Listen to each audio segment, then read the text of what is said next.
Chair now recognizes Mr. Timmons from South Carolina. Thank you, Mr. Chairman. General Spalding, I'm going to be directing all my questions at you. You're very familiar with Huawei and their attempt to use 5G technology to essentially infiltrate the technology infrastructure of developing countries and developed countries alike. And in the really 2018, 2019, as this was really becoming more of an issue, the FBI was very reluctantly transparent to show the world that Huawei is not secure. They're basically creating a backdoor. Their servers are compromised, and the Chinese Communist Party has access to all of the data, thereby compromising the privacy and cybersecurity of any country that has Huawei 5G.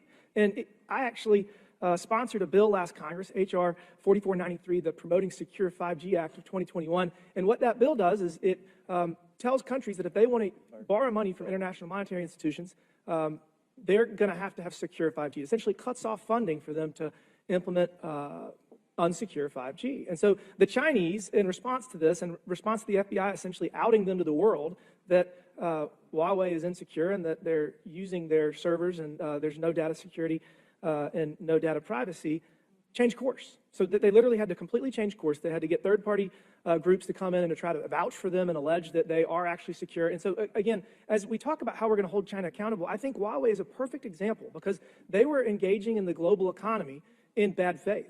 They were doing things that they weren't supposed to do. And the United States can say all we want, but we're only a small portion of the global economy. So when we tell our allies that this is a problem and why, and then our allies reverse course.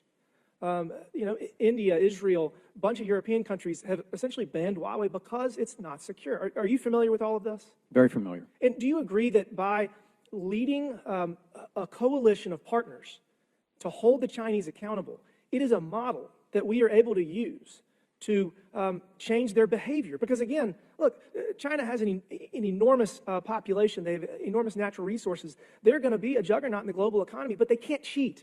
We have to hold them accountable. They cannot cheat.